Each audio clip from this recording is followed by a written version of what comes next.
Pour l'instant, je suis honnêtement non, parce que comme je suis rentré hier, déjà je suis rentré, frérot, le décalage horaire. Euh, pour moi, je suis pas encore dedans, tu vois. Ouais, Je suis pas encore dedans. J'ai fait un peu de sport aujourd'hui. Regarde, regarde mes valises, j'ai même pas défait. Regarde. putain.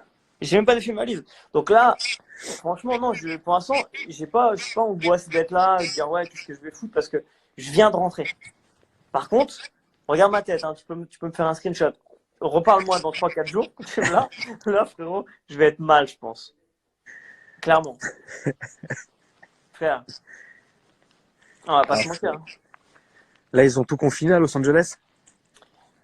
Pas encore, mais ça va être une catastrophe. LS, ça va être un carnage. New Un York, ils ont carnage. fermé? Il y a quoi? New York, ils ont fermé? New York, ils ont fermé, mais tu peux encore aller dehors. C'est pas confiné comme nous en France. Tu as le droit d'aller dehors. D'accord. Mais bon, ça va, ils vont y arriver, ils vont y arriver. Là, ça y est, là, ils font juste des mesures de prévention, des messages, ouais, restez chez vous. Mais Ouais. t'as le droit d'aller dans la rue, sans problème.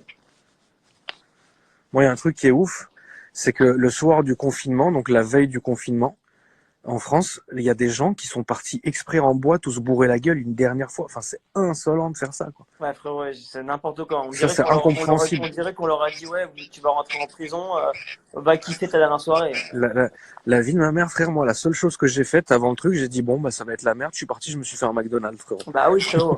C'est tout, hein. Non, mais Tu le vois. mec qui va en boîte de nuit, il a raconté à sa vie. Et il y a un très très bon film, hein, que je vous conseille à tous, hein, la famille. C'est très angoissant, c'est la 25e heure avec Edward Norton. C'est-à-dire, ça retrace la vie du mec 24 heures avant qu'il aille en prison. C'est une horreur, le film. C'est une horreur. Il fait tout et n'importe quoi dans le film. Par contre, il y a un film là qui est numéro 1 au monde en ce moment sur toutes les plateformes de streaming, c'est le film Contagion. Oui, bah ça c'est évident, frérot. Contagion, Alors il y a Baptiste Baptiste, je sais pas, j'arrive pas à parler. Les ventes d'armes ont explosé aux États-Unis, ça va partir en couille. Non, parce que les États-Unis, ils sont pro second amendement, et donc chaque citoyen dans certains États a le droit de s'armer pour sa sécurité. C'est comme ça. Et moi, je suis pro second amendement. Et du coup, pourquoi ça partira en couille? Enfin, tu vois ce que je veux dire? C'est les gens, ils vont simplement s'armer pour leur sécurité. L'arme, elle est à ton nom, donc demain, tu vas tuer quelqu'un avec ou tu vas faire une Ah oui, dinguerie, tu bien vas sûr. te Par retrouver, contre, c'est vrai que. tu vas prendre 200 ans de prison, frère. Exactement. Hein. C'est pas comme ici Par où tu contre, tues c'est vrai quelqu'un, que. il y a 5 ans de prison, frère. Là-bas, c'est 200 ans tout de suite, quoi. Exactement. Par contre, c'est vrai qu'il y a de plus en plus d'armes qui ont été vendues ces dernières semaines parce que Mais les c'est gens, normal, ils veulent s'armer parce que c'est normal. Et attends, là, il va y avoir des. C'est pas Paris, hein. frérot. LS, c'est des vrais gangs, hein. Frérot, t'as pas compris. Si en France, on était comme aux États-Unis, la vie de ma mère, j'aurais acheté 15-20 000 euros d'armement chez moi. Comme ça, tout de suite. Ah, Tout de suite. c'est une certitude, frère. C'est comme ça, mais c'est comme ça, frérot. C'est une certitude. C'est comme ça. Non, mais ils ont raison. Ils ont que raison. Voilà. Franchement. Et puis c'est vrai que l'arme, elle est à ton nom. Donc bon, après. Tu vois, c'est l'arme, elle est à ton nom, etc., machin. Mais t'as des gens, ils pètent les câbles. Oui, c'est normal. Bah, t'as tout le monde qui pète des câbles. Mais bon, mais le truc, les gars, quand tu tues quelqu'un, tu vas à 200 ans en prison. les gars, c'est horrible ce que je vais dire, mais demain. Alors, regardez, je vais vous faire un exemple qui est très simple, ok? Alors imaginez cette maison qui est ici, donc cette maison-là qui n'est pas protégée. Ça veut dire que dedans il y a une famille, comme avec moi, donc un daron, sa femme, ses enfants, etc. Et ici dans cette maison-là, vous avez exactement la même configuration, sauf qu'il y a un fusil de chasse. On parle d'un fusil de chasse, on parle pas de trucs de ouf, tu vois. Et ben les gars qui vont ici, t'imagines, ils violent ta femme, ils prennent tes trucs, ils prennent des machins, alors qu'ici ils vont se faire tirer dessus. C'est comme ça. Enfin Bah oui. tu vois ce que je veux dire? Moi, je suis désolé. Je sais qu'il y a un tabou en France de l'armement, mais moi, je suis pro-armement, frère. C'est comme ça. On a le droit de se protéger. Je trouve qu'on aurait le droit de se protéger. C'est comme ça, frère. Ah, moi, je suis 100% d'accord, hein, je suis honnêtement.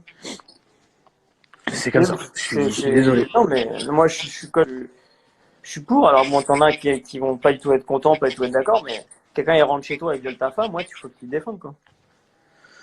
Alors, un truc, il nous dit pas d'accord pour les armes. Le gars, il craque, il sort, il met une balle dans la tête du voisin. Oui, mais t'auras toujours ça. Bah, tu Frérot, prends un t'auras couteau, tu toujours fais ça. même sans arme. T'auras Hein, t'as un toujours, fusil, même tu pètes sans un arme, tu câble. prends un couteau, tu vas Ouais. tuer quelqu'un avec un couteau. C'est toujours le même problème. C'est toujours le même problème.